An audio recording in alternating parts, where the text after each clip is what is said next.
Non, une guerre soutenue, aujourd'hui on les lâche au fur et à mesure. C'est un peu différent. Ben Ali aussi, hein? Non, c'est un peu différent, c'est que Kadhafi a subi, c'est Oui. que Hosni Moubarak. tous ces gens-là ont subi. Pour Kadhafi, ça on le sait, c'est l'escroquerie française, on le sait, on l'a bâti comme ça. Avec pour, Sarkozy. pour Irak, ça on le sait. Oui. Ça c'est une honte d'ailleurs pour les États-Unis d'Amérique. Parce que les réseaux avancés, ils étaient à la recherche. Il y a pas jamais des eu armes d'armes de destruction chimiques. massive. Il n'y a jamais eu des armes à destruction massive. Oui. Donc La ça c'est une destruction honte. massive, c'est Saddam Hussein. C'est la mafia, Oui.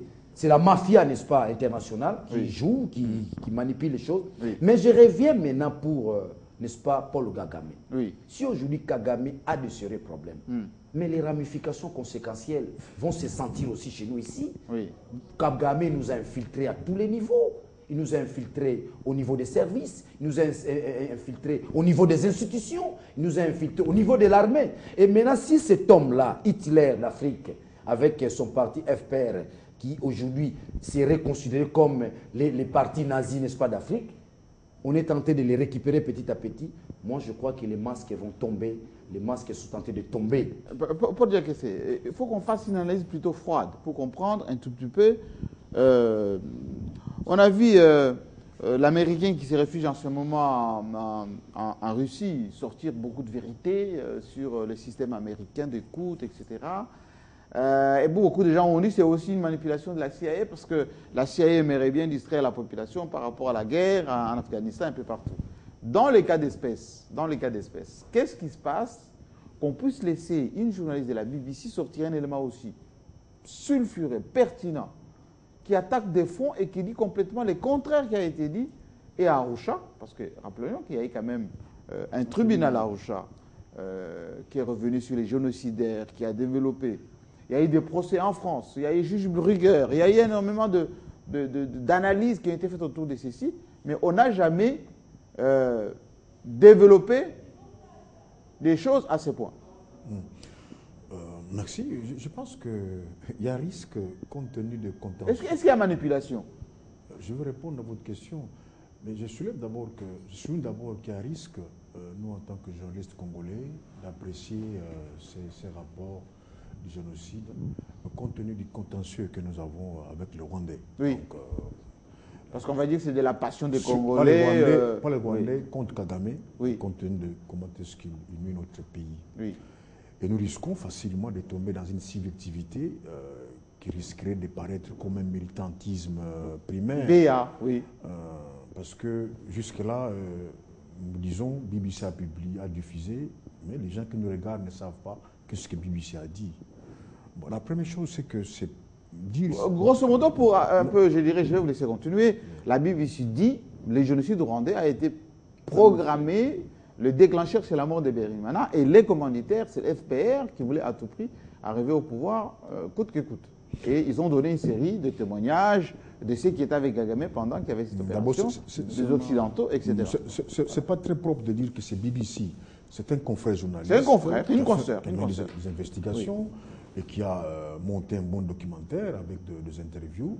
Donc cet élément-là peut être diffusé par BBC, par Télé 50. Tout à fait. Par Cela a été en France, ça le sera ici et sur Télé 50, oui, absolument. Dire BBC, comme si quand vous dites BBC, on voit derrière BBC tous les intérêts qu'il y a derrière. Mais c'est un confrère qui a fait ce travail-là. Oui. Comme nous aussi, on peut faire des travaux de ces gens-là. Qu'on nous donne des moyens. La deuxième chose, c'est que ce n'est pas la première thèse sur le génocide rwandais. Il y a toujours des thèses contradictoires. Je prends la thèse du maître Bouguer, le Français qui est mort il y a une année et demie. Sa thèse est presque similaire à celle diffusée par BBC, produit de l'investigation de notre confrère.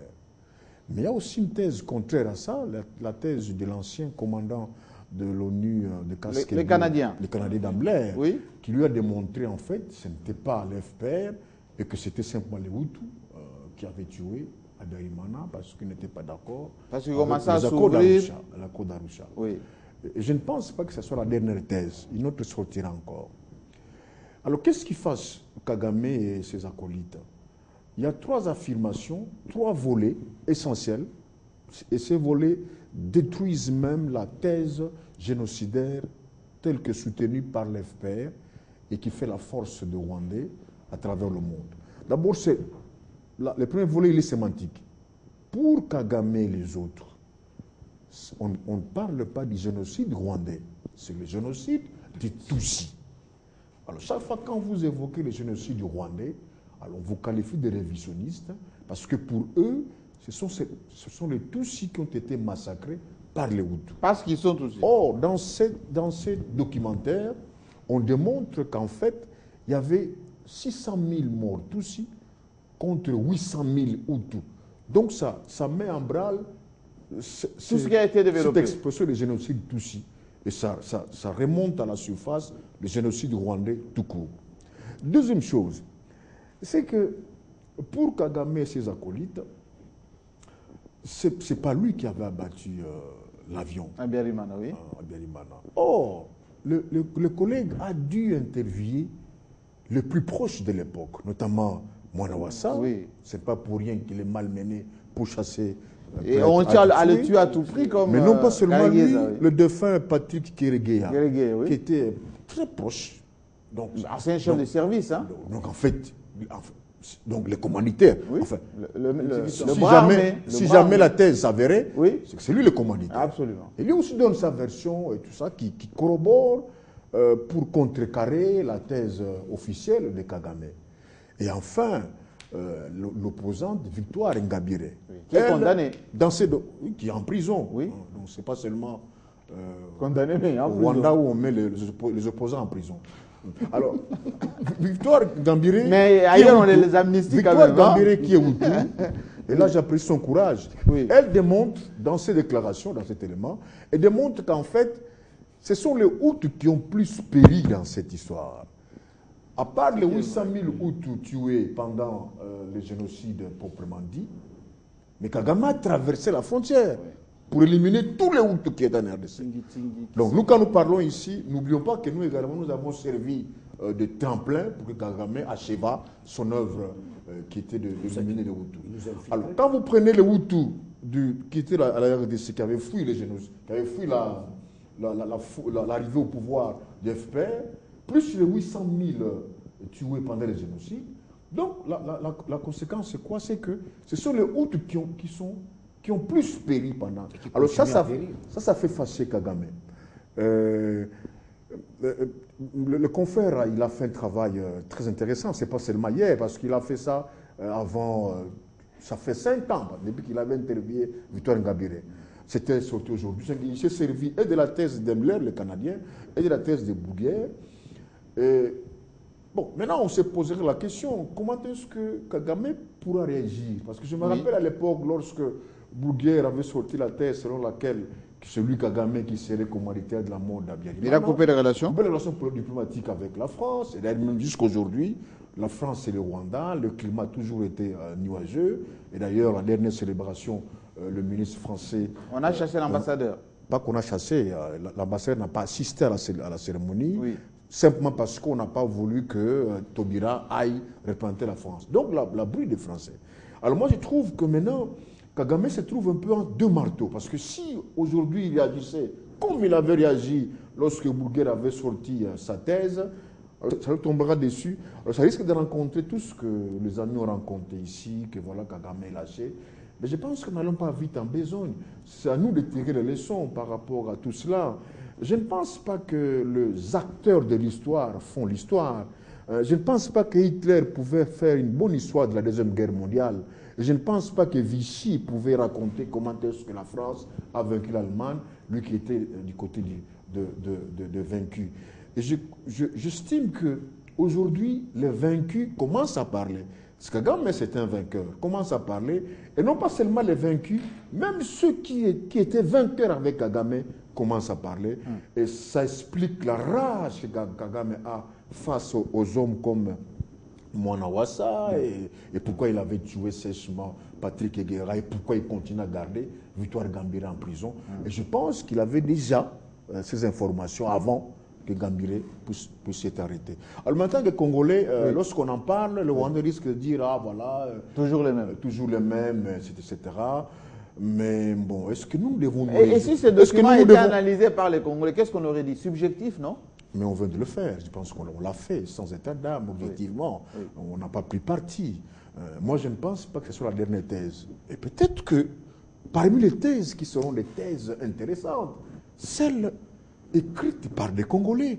Quand est-ce que Thérèse 50 donnera des moyens à un journaliste, tout ça pour faire de l'investigation? Ça sera fait. Nous aussi, nous avons, Jean-Marie, Oui. c'est bien d'apprécier BBC, d'apprécier Bouguet, d'apprécier le Canadien, Oui. mais nous aussi, compte tenu de l'imbrication entre Congolais et tout ce que nous connaissons, M23, CNDP, FPR, RCD, etc., donc il y a intérêt que nous, en tant que journalistes, qu'on aille au fond, qu'on ne s'arrête pas seulement au discours officiel, Mais qu'on ait aussi les aux courages déclarations, de faire aux ce démentis. travail, parce qu'elle a pris beaucoup de risques. Moi, je pense que elle a fait ses investigations c'est ça la leçon. sur place au Rwanda. C'est ça la leçon qu'on peut tirer. Nous, en tant que journalistes, c'est un exemple de taille. Comment est-ce qu'un travail d'un journaliste peut bouleverser la géopolitique de la région du Grand Lac? Alors, il faut qu'on change de sujet, oui. Non, on va changer, mais il y a un élément que je voulais ajouter, parce qu'il s'agit là des journalistes. Oui. C'est une fierté pour nous, les Congolais aussi, pour nos journalistes.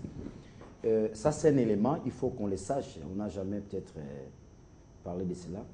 Les fondateurs, les tout premiers fondateurs, ceux qui ont découvert ces pays, ce sont des journalistes. Oui. Stanley, Diego Cao, c'était des journalistes. Ce n'est pas l'entremise d'un reportage qui vont découvrir les grands Congos. Donc, nous, journalistes, nous avons un pouvoir aussi exceptionnel par rapport à la République du Congo, du moment où nous sommes l'émanation, évidemment, de ces pays, par le biais de Stanley et Diego Cao. Et nous, journalistes, nous sommes appelés à demeurer gardiens de ces pays.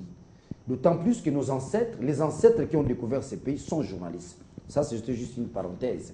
Je reviens maintenant, n'est-ce pas, pour chiter à Paul Kagame. L'enquête qu'on vient de dégager, n'est-ce pas, confirmer que ce sont les Tutsis, on puisse tuer les Hutus, contrairement aux Hutus qui ont pu se tuer. Corrigez votre prononciation. Tutsis. J'ai du mal. Mais ce sont nos frères, on en a aussi. J'ai du mal à prononcer cela correctement. Mais ce n'est pas tous, parce qu'il y a une grande majorité des Tutsis qui n'ont rien à voir. Ce sont nos frères. Qui n'ont rien à voir. Comme a dit Harold, nous et les Rwandais, ça ne pose pas de problème. Le problème se situe au niveau du Kagame qui est porteur du système. C'est le système. Oui. Je reviens. La kagamologie. On a nos frères Tutsis qui sont bien intégrés au gouvernement, dans les institutions, dans l'armée, qui sont congolais, qui font leur travail. Bienvenue à lâcher quelque chose de très important. Oui. Peut-être que nous étions distraits. Nous avons le gouvernement Matata, c'est un gouvernement qui ne nous inspire pas confiance. Mais il y a des éléments aussi dans ce gouvernement, notamment les ministres des Affaires étrangères. C'est monsieur, bienvenue à dire, là, vous dites la diplomatie. Ne faites pas les écarts d'analyse. On est en train d'analyser quelque chose qui n'a rien à voir avec. Je suis dans l'analyse. Oui, c'est-à-dire quoi? Là, vous sortez du contexte. Bienvenue à lâcher quelque chose d'intérêt. La diplomatie congolaise aussi a joué d'une manière à une autre, qu'on se le dise.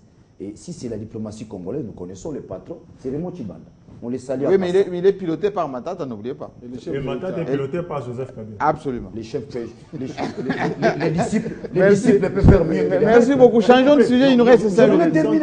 Je n'ai pas fini. Terminez vite. Je n'ai pas conclu. Le disciple peut faire mieux que son maître. Je reviens pour dire que c'est à nous, les Congolais, de capitaliser les choses. Nous devons capitaliser les choses. Maintenant que le monde est tenté de bouger autour, n'est-ce pas, de ces génocides, c'est aussi l'occasion pour nous de faire bouger le monde par rapport à nos 8 millions d'habitants perdus, n'est-ce pas, dans cette... Absolument. Dans la mafia rwando. C'est ce qu'a dit Paul Dekessé tout à l'heure. 30 secondes pour dire que, pour commencer par où mon ami a fini, nous devons bouger. Comment bouger? C'est ça le problème. C'est demander d'abord au Conseil de sécurité des Nations Unies de changer de paradigme dans l'appellation de ce génocide-là, tel que voulu déjà par la kagamologie et ses accointances. Ce n'est pas un génocide Tutsi, c'est un génocide rwandais. Il faut que l'on change. Et de deux, demander que l'on chasse le Rwanda de son poste de membre permanent du Conseil de sécurité des Nations Unies. Et de trois, nous devons tout faire, j'insiste, pour qu'un dossier soit ficelé, pour que, au lieu que l'on parle de 800 000 morts, je ne minimise rien, au Dieu ça sonne resagenda, mais 8 millions de morts et 800 000 morts, il n'y a pas match qu'on parle de ça. Et je finis pour dire que dans chaque maison de presse, il y a une ligne éditoriale. Si il y avait de vieux amours et de bons amours entre l'anglo-saxophonie et Kagame, on ne permettrait pas à BBC, à cette Donc, journaliste-là, c'est un bel échec de faire ce reportage.